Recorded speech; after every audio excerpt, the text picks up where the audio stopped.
نحمده ونستعينه ونستغفره ونعوذ بالله من شرور أنفسنا ومن سيئات أعمالنا من يهده الله فلا مضل له ومن يضلل فلا هادي له أشهد أن لا إله إلا الله وحده لا شريك له وأشهد أن محمدًا عبده ورسوله يا أيها الذين آمنوا اتقوا الله حق تقاته ولا تموتن إلا وأنتم مسلمون يا أيها الناس اتقوا ربكم الذي خلقكم من نفس واحدة وخلق منها زوجها وبث منهما رجالا كثيرا ونساء واتقوا الله الذي تساءلون به والأرحام إن الله كان عليكم رقيبا يا أيها الذين آمنوا اتقوا الله وقولوا قولا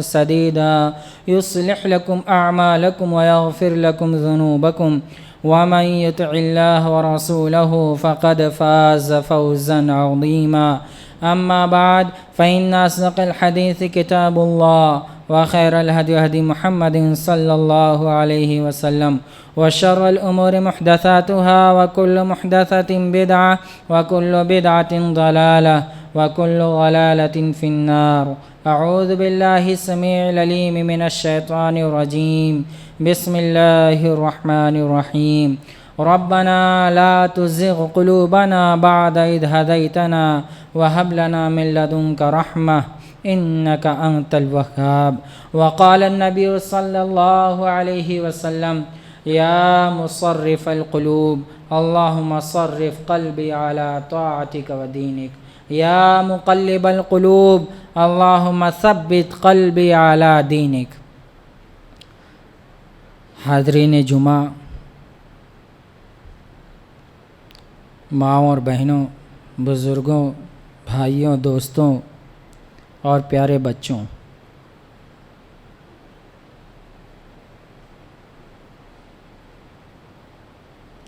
تمام قسم کی تعریف و توصیف اللہ رب العالمین کے لیے ہے کہ جس نے ہمیں ہدایت سے نوازا، ہمیں امن و امان سے نوازا اور ہمیں عزت کی زندگی دی۔ سبحان اللہ و بحمدہ و سبحان اللہ العظیم۔ اور بے شمار درود و سلام ہو تمام انبیاء رسول پر، خصوصاً رحمت للعالمین صلی اللہ علیہ وسلم پر، کہ جن کی بدولت ہمیں یہ دین ملا، اسوہ حسنہ ملا، زندگی گزارنے کا بہترین سلیقہ ملا۔ اللہم صلی وسلم علی محمد و آلہ و اصحابہ اجمعین۔ آج جمعہ میں جو بات بیان کرنی ہے وہ یہ ہے کہ رمضان سے ہم نے کیا سبق سیکھا، کیا ملا ہمیں۔ ظاہر سی بات ہے، شوال کا یہ تیسرا جمعہ ہے، تو بہت سے لوگوں نے ممکن ہے کہہ بھی دیا ہو، لیکن اللہ کا حکم ہے وَذَكِّرْ فَإِنَّ الذِّكْرَىٰ تَنفَعُ الْمُؤْمِنِينَ کہ نصیحت کرتے رہیے، کیونکہ نصیحت لوگوں کو فائدہ پہنچاتی ہے۔ دیکھیے، جب بھی ہم نماز پڑھتے ہیں یا سورہ فاتحہ پڑھتے ہیں تو اس میں ایک آیت ہے اللہم اہدنا الصراط المستقیم، کہ اے اللہ ایاک نعبد و ایاک نستعین، تیری ہی عبادت کرتے ہیں اور تجھ سے ہی مدد چاہتے ہیں، تیرے علاوہ کسی کی عبادت نہیں کرتے اور نہ تیرے علاوہ کسی سے مدد چاہتے ہیں۔ تو جب یہ دو کام کرتے ہیں تو اے اللہ تو اس کے عوض ہمیں یہ ہماری دعا پوری کر دے کہ ہمیں ہدایت پر قائم رکھ دے۔ تو اب سمجھ میں آتا ہے کہ ہدایت کیا ہے۔ ہدایت یہ ہے کہ ہمیں اور آپ کو تو معلوم ہے ہدایت کیا ہے، قرآن پر چلنا، اللہ رسول کی باتوں کو ماننا، دین پر چلنا۔ رمضان میں یہ زیادہ تھا، لیکن رمضان کے جاتے ہی ہدایت بھی کم ہو گیا، ایمان میں کمی آ گئی، عمل میں کمی آ گئی۔ تو گویا اب یہ بات سمجھ میں آ جاتی ہے کلیئر کہ اللہ رب العالمین نے ہمیشہ کیوں ہدایت کی دعا مانگنے کو کہا۔ وہ اسی لیے کب آدمی کا دل پھر جائے، کب اس کو نیکیوں کا کرنے کا جو ارادہ ہے وہ کب مندمل ہو جائے، ٹھنڈا ہو جائے، کچھ نہیں پتہ۔ اس لیے ہمیشہ یہ دعا کرتے رہنی چاہیے کہ اللہ تو ہمیں ہدایت پر لگا دے، سیدھے راستے پر لگا دے۔ اللہ کے رسول صلی اللہ علیہ وسلم یہ دعا بارہا کرتے تھے۔ کون سی؟ یہی والی، یا مقلب القلوب اللہم ثبت قلبی علی دینک و طاعتک، کہ اے دلوں کے پھیرنے والے، میرے بھی دل کو تو اپنی اطاعت و بندگی پر جما دے، لگا دے، ڈٹا دے۔ کب ہدایت مشکل ہو جائے کس کے لیے کوئی بھروسہ نہیں۔ تو بارہا اللہ کے رسول صلی اللہ علیہ وسلم یہ ہدایت کی دعا کیا کرتے تھے، اور قرآن میں بھی بیان فرمایا سورہ آل عمران میں، ابتدا میں ربنا لا تزغ قلوبنا بعد اذ ہدیتنا، اے ہمارے رب تو ہمارے دلوں میں ٹیڑھا پن نہ ڈال جب ہدایت مل جائے۔ ہدایت ملنے کے بعد دلوں میں کجی ٹیڑھا پن نہ رکھ، ایسا نہ ہو کہ ہدایت سے وہ منحرف ہو جائیں، ہدایت سے الگ ہو جائیں، تیرے راستے سے الگ ہو جائیں۔ لا تزغ قلوبنا بعد اذ ہدیتنا وہب لنا من لدنک رحمہ، اور اے اللہ تو اپنی طرف سے رحمت سے نواز دے، انک انت الوہاب، تو ہی نوازنے والا ہے، بہت نوازنے والا ہے، تو ہی دین داتا ہے، ساری مخلوقات کو دیتا ہے۔ تو اے اللہ تو ہمیں ہدایت پر جما دے، یہ دعا کرتے ہیں۔ رحمت دے دے، ہم یہ دعا کرتے ہیں۔ ہماری زندگی تیرے ہدایت کے راستے میں گزرے، ہم یہ دعا کرتے ہیں۔ اللہ اکبر۔ تو لہذا معلوم ہوا اس سے کہ ہم لوگوں کا ایمان و عمل جو ہے گھٹتے بڑھتے رہتا ہے۔ رمضان آیا الحمدللہ بڑھا تھا، رمضان گیا پھر گھٹ گیا، نہیں، لیکن اس کو ایسے ہی باقی رکھنا ہے۔ تو آج ہم انشاءاللہ یہ دیکھیں گے کہ رمضان سے ہمیں کیا سبق ملا، کیا چیز کرنا چاہیے کہ جس سے زندگی میں ہمارے بدلاؤ آ جائے، چینجنگ آ جائے، اور پھر اس کے اثرات کے اوپر بات کریں گے۔ سب سے پہلے یہ کہ روزہ رکھنے کا جو مقصد تھا وہ تھا اپنے آپ کو کنٹرول کرنا، کنٹرول یور سیلف، اپنے نفس کو کنٹرول کریں۔ کس سے؟ برائیوں سے، بے حیائیوں سے، بد اخلاقیوں سے، اور برے باتوں، برے کاموں سے۔ اللہ رب العالمین نے ارشاد فرمایا قد افلح من زکاہا وقد خاب من دساہا، کامیاب ہو گیا وہ جس نے اپنے آپ کو پاکیزہ کر لیا۔ کس سے؟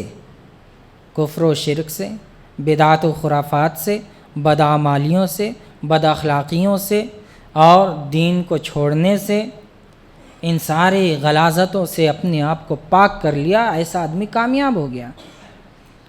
وقد خاب من دساہا، اور ناکام و نامراد ہو گیا وہ جس نے اپنے آپ کو غلیظ و گندا کر لیا۔ کیسے؟ شیطان کے راستے پر چل کے، کفر و شرک کے راستے پر چل کے، بدعات کے راستے پر چل کے، اللہ اس کے رسول کی مخالفت کر کے، دین کے خلاف چل کے، اس نے اپنے آپ کو گندا کر لیا، آلودہ کر لیا، اپنی زبان کو، اپنے ہاتھ و پیر کو، اپنے جوارح کو، ساری چیزوں، تو وہ ناکام ہو گیا۔ تو روزے کا سب سے اہم مقصد جو تھا لعلکم تتقون، پاکیزگی، تاکہ تم متقی و پرہیزگار بن جاؤ۔ تو وہ پرہیزگاری ایک مہینے کے لیے نہیں ہے، وہ پرہیزگاری کا اثر، اس پرہیزگاری کا اثر پوری زندگی میں ہونا، پورے 11 مہینے ہونا۔ پھر جب رمضان آئے تو پھر مزید اور کوشش کرنا، ہر آدمی پرہیزگاری کے راستے پر جمع رہے۔ یہ نہیں کہ پرہیزگار صرف کب تک بننا ہے؟ رمضان کے مہینے تک، جہاں عید کا چاند دیکھا پرہیزگاری چھٹی، نہیں، ایسا نہیں، ایسا ہرگز نہیں ہے۔ تو سب سے پہلا سبق یہ تھا کہ ہم رمضان میں جو پاکیزگی، رمضان کا اہم بنیادی سبق ہے، اپنے آپ کو پاکیزہ کرنا، پاکیزگی کو اختیار کرنا، تقوی اختیار کرنا، یہ ہمارے اندر ہمیشہ کے لیے رہنا چاہیے۔ دوسرا، رمضان کا سبق یہ ہے کہ ہم نماز کی پابندی کریں۔ ہم میں سے بہت سے لوگوں نے الحمدللہ فرض نماز کی پابندی کی، تراویح کی پابندی کی، لیکن رمضان کے جاتے ہی پھر وہ پرانی ڈگر پر آ گئے، پرانے راستوں پر آ گئے، پرانے کاموں پر آ گئے۔ نہیں، ہرگز نہیں، ایسا نہیں ہونا چاہیے۔ نماز دین کا رکن ہے، اس کو تو چھوڑ ہی نہیں سکتے۔ اس کے بارے میں تو آپ یہ سمجھ لیجئے کہ جنگ ہو، بیماری ہو، تب بھی نہیں معاف ہے۔ جنگ چل رہی ہے تب بھی اس کا طریقہ یہ ہے کہ ایک جماعت کھڑے ہو کر رکھوالی کرے گی، دوسری جماعت نماز پڑھے گی، لیکن معاف نہیں ہے۔ ایسا نہیں کہ دشمن سامنے ہے تو چلو آج نماز کی چھٹی، ایسا نہیں۔ نماز تو آپ کو پڑھنا ہے، چھٹی ہرگز نہیں ہے۔ عالم یہ تھا کہ منافقین جن کو یہ ثابت کرنا تھا کہ ہم بھی مسلمان ہیں، تو اللہ نے بیان فرمایا کہ وہ لوگ بھی وَإِذَا قَامُوا إِلَى الصَّلَاةِ قَامُوا كُسَالَىٰ، سست دل سے، یعنی بغیر دل کی خوشی کے وہ آتے تھے نماز پڑھنے مجبوراً۔ کیوں؟ اس لیے کہ کاپی رائٹ تھا، پہلے یہ عمل تھا پکا لگا ہوا کہ بھائی جو نماز پڑھے گا وہ مسلمان، جو نہیں پڑھے گا وہ مسلمان نہیں ہے۔ یہ بات کلیئر تھی۔ تو منافقوں کو بتانا تھا کہ بھائی ہم مسلمان ہیں، تو وہ نہ چاہتے ہوئے بھی نماز میں حاضر ہوتے تھے۔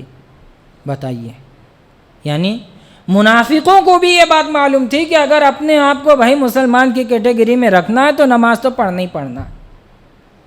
تو اللہ رب العالمین نے بیان فرمایا کہ منافقین نماز کے لیے تو جاتے تو ہیں لیکن دل سے نہیں جاتے ہیں، وہ سچے دل سے نہیں جاتے، وہ دکھاوے کے لیے جاتے ہیں۔ تو وہ دکھاوے کے لیے نماز پڑھتے تھے تاکہ کوئی ان کو غیر مسلم نہ کہہ دے۔ اور آج ہمارا کیا عالم ہے؟ مسلمان ہیں، سب کچھ ہیں، بس نماز نہیں پڑھتے۔ اللہ اکبر، اللہ ہم سب کو ہدایت دے۔ نماز ایک ایسی چیز ہے جس کے بارے میں اللہ رب العالمین قیامت کے دن عبادت میں سب سے پہلی چیز جو پوچھے گا وہ نماز کے بارے میں، اور بندوں کے بارے میں، بندوں کے حقوق کے تعلق سے جو پہلا سوال ہوگا وہ خون کے بارے میں ہوگا۔ تو اگر نماز درست ہے، اذا صلحت صلح سائر عملی، تو اس کے سارے عمل درست ہیں، اور اگر اس کے اندر کمی ہے تو سارے عمل بیکار ہیں۔ تو لہذا ہمیں اور آپ کو معلوم ہونا چاہیے کہ نماز صرف رمضان کے لیے نہیں تھا، ہمیشہ کے لیے۔ کب تک ہے؟ وَاعْبُدْ رَبَّكَ حَتَّى يَأْتِيَكَ الْيَقِينُ، اس وقت تک جب تک تمہاری آخری سانس چل رہی ہے تب تک تمہیں اللہ کی عبادت کرنی ہے۔ عبادت سے نہیں فرصت ہے۔ کیوں نہیں فرصت ہے؟ اس لیے کہ اللہ کی نعمتیں لیتے ہوئے ہمیں نہیں فرصت ہے، تو عبادت سے کیسے فرصت؟ ہوا ہے، روشنی ہے، امن و امان ہے، صحت ہے، تندرستی ہے، یہ ساری چیزیں ملی ہوئی ہیں، عزت کی 2 روٹی ہے، لیکن جب شکر بجانا ہو، اللہ کی بندگی کرنا ہو، تو اس کے لیے ہمیں وقت کی ضرورت ہے، مہینے کی ضرورت ہے؟ نہیں، ہر چلنے والی سانس، دھڑکنے والے دل کو ہر پل اللہ کی نعمت کی ضرورت ہے، تو اسی کے ساتھ اسے بندگی بھی ادا کرنی چاہیے۔ تو لہذا رمضان کا ایک اہم سبق یہ بھی ہے کہ ہم نماز کی پابندی کریں۔ اور تیسرا سبق کہ قرآن میں ہم نے بہت تلاوت کی رمضان مہینے میں، الحمدللہ، اللہ قبول فرمائے، لیکن یہ اس لیے نہیں ہے کہ بقیہ مہینوں کے لیے غلاف میں ڈال کے الماری میں اوپر رکھ دو، دھول جمتے رہیں، نہیں، ایسا نہیں۔ روز پڑھنا ہے قرآن، روز ہمیں قرآن سے تعلق رکھنا ہے، قرآن کو نہیں چھوڑنا ہے۔ اگر ہم قرآن کو پڑھنا چھوڑ دیں تو یاد رکھیے کہ گمراہی ہمیں گھیر لے گی، شیطان ہمارے اوپر غلبہ پا لے گا، قابو کر لے گا، اور پھر عالم کیا ہوگا؟ وہ بہکا دے گا۔ اور کوئی بعید نہیں کہ اللہ کے رسول صلی اللہ علیہ وسلم قیامت کے دن جو سورہ فرقان میں بیان فرمایا ہے وہی ہو ہمارے ساتھ۔ وقال الرسول یا ربی ان قوم اتخذوا هذا القرآن مہجورا، کہ اے میرے رب، میری قوم نے قرآن کو پڑھنا اور عمل کرنا چھوڑ دیا تھا۔ آج کتنے افسوس کی بات ہے، ہم بہت سے لوگ پڑھے لکھے ہوئے ہیں لیکن یا تو قرآن سرے سے پڑھنا نہیں جانتے، اور جو پڑھنا جانتے تو پابندی سے پڑھتے نہیں۔ ہرگز نہیں، ایسا نہیں ہونا چاہیے۔ ہمیں یہ ٹارگٹ رکھنا ہے کہ کچھ نہ کچھ ضرور ہم قرآن سے پڑھیں، روز پڑھیں، 3 آیت، آدھا پیج، 1 پیج، 1 رکوع، جو بھی ممکن ہو، لیکن پڑھیں۔ اور جب آپ روزانہ پڑھیں گے اور سمجھنے کے ساتھ، ترجمے کے ساتھ پڑھنے کی کوشش کریں، کوئی بات نہ سمجھ میں آئے کسی بڑے عالم سے پوچھنے کی کوشش کریں، لیکن قرآن پڑھیں۔ قرآن پڑھنے کا فائدہ کیا ہوگا؟ اللہ رب العالمین عزت سے دنیا میں بھی نوازے گا اور آخرت میں بھی عزت دے گا۔ اور قرآن جب آدمی پڑھتا رہتا ہے تو اس کے اندر علم کا اضافہ ہوتا ہے، اللہ اس کو شرح صدر دیتا ہے، ہدایت پر جمع دیتا ہے، اور اس کے لیے ہدایت کے راستے آسان فرما دیتا ہے۔ تو لہذا ہمیں یہ کوشش کرنی چاہیے کہ قرآن سے جو تعلق ہمارا رمضان میں تھا وہ تعلق ہمارا غیر رمضان میں بھی ہونا چاہیے، کیونکہ قرآن ہدی للناس، ہدایت کا ذریعہ ہے۔ اچھا، قرآن کو ہم لوگ صرف تلاوت کے لیے نہیں پڑھیں، ہدایت کے لیے پڑھیں کہ اللہ ہمیں اس سے ہدایت نصیب ہو۔ دنیا کے بڑے سے بڑے لوگ، بڑے سے بڑے کفار لوگ، جب انہوں نے قرآن کو سنا تو ان کے دلوں میں نرمی آ گئی، تو ہمارے دلوں میں کیوں نہیں آ سکتی؟ ضرورت ہے بس اس کو سمجھ کر پڑھنے کی، ضرورت ہے کہ اس کے لیے وقت نکالنے کی، ضرورت ہے کہ پابندی سے کم 2 سے 3 آیت ہی پڑھیں، لیکن ترجمے سے پڑھیں۔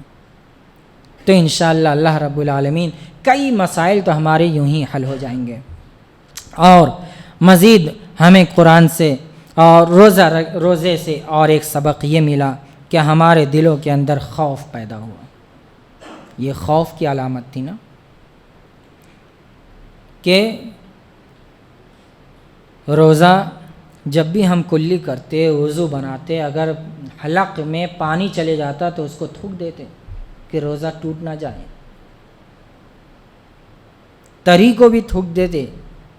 لیکن یہ خوف ہماری پوری زندگی میں باقی ہونا، صرف رمضان مہینے کے لیے نہیں، ہر چیز کے اندر خوف ہونا کہ جو عمل ہم کر رہے ہیں ایسا نہ ہو کہ اللہ کی ناراضگی کا سبب بن جائے، دین کے خلاف ہو، اسلام کے خلاف ہو، اللہ اس کے رسول کے خلاف ہو، صحابہ اکرام کے راستے کے خلاف ہو۔ یہ خوف صرف روزے کے لیے نہیں، ساری زندگی میں ہونا چاہیے، اور جس کے اندر یہ چیز آ گئی تو یقیناً اللہ رب العالمین اسے اپنے برگزیدہ بندوں میں شامل کر لے گا۔ جو اللہ سے ڈر گیا، وَأَمَّا مَنْ خَافَ مَقَامَ رَبِّهِ جَنَّتَانِ، کہ جو اپنے رب سے ڈر گیا، تو رب سے کیا ڈرنا؟ یہی کہ جب اللہ کے سامنے پیشگی ہوگی تو کیا جواب ہوگا ہمارے عمل کا، جو نعمتیں ہم نے استعمال کی اس کا، ہماری زندگی کا، ہم نے جو کچھ کمایا کھایا اس کا، اور جو وقت گزارا اس کا، ان ساری چیزوں کا حساب و کتاب ہوگا۔ تو لہذا رمضان میں جس طرح کا خوف تھا وہ خوف ہمیں پوری زندگی میں ہونا چاہیے۔ مزید یہ کہ جیسے رمضان میں ہم نے اخلاص، للہیت اور تقوی اللہ کے لیے رکھی تھی، ایسے ہی ساری عبادات میں ہونی چاہیے۔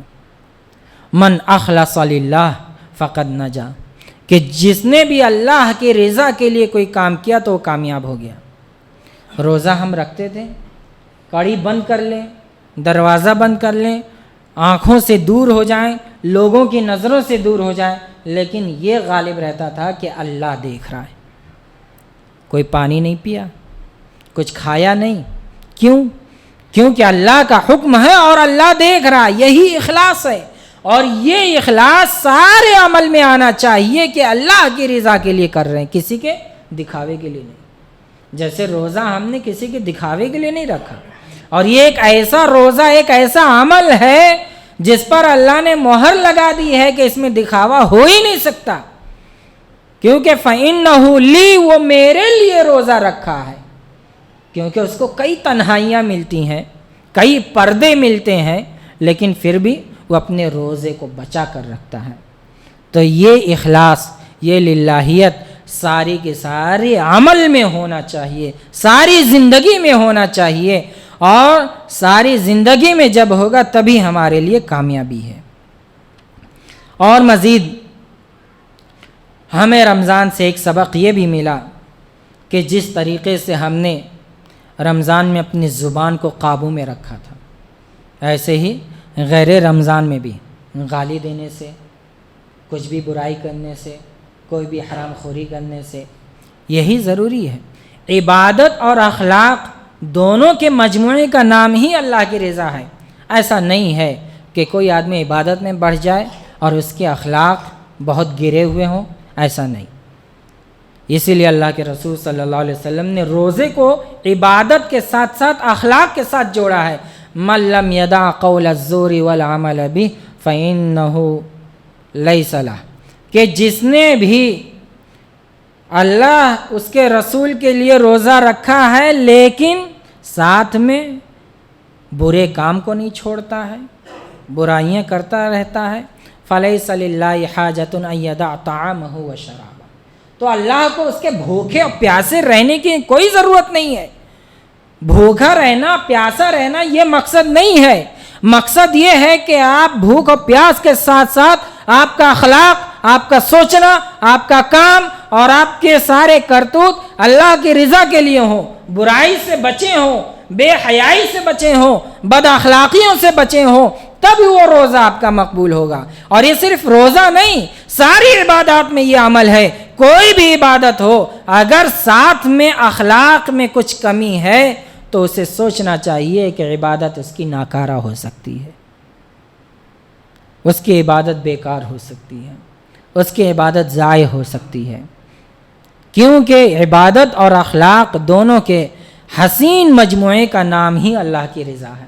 آپ یہ نہیں کر سکتے کہ کوئی آدمی بہت ہی اچھا ہو لیکن خوب گالی دیتا ہو، خوب زبان کا غلط استعمال کرتا ہو، خوب ظلم کرتا ہو، تو نہیں، یقیناً اس کی عبادت میں کمی ہے۔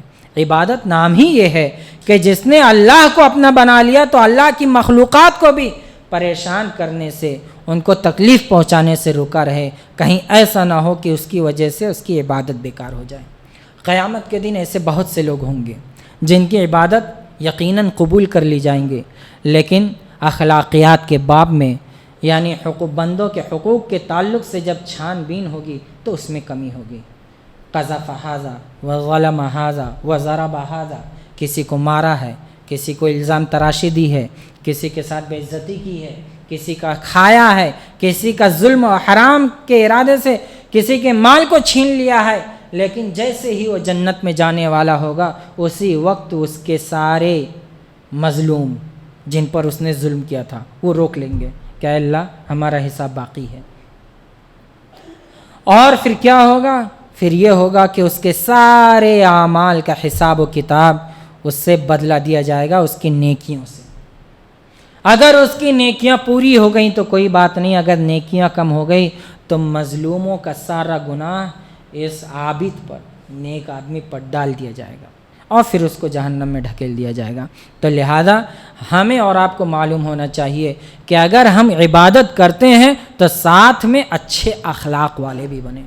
اخلاق اچھا رکھیں گے تو ہی عبادت کی مقبولیت ہے، ورنہ عبادت کی قبولیت نہیں ہے۔ کبھی بھی جس پر بھی تم نے ظلم کیا یا جس پر بھی ہم نے ظلم کیا ہے وہ ہماری عبادت کو لے سکتا ہے، وہ حق مار سکتا ہے، وہ حق مانگ سکتا ہے، جس کی وجہ سے محنتیں ہم نے کی ہیں لیکن صلہ اور انجام اور بدلہ کوئی اور اٹھائے گا۔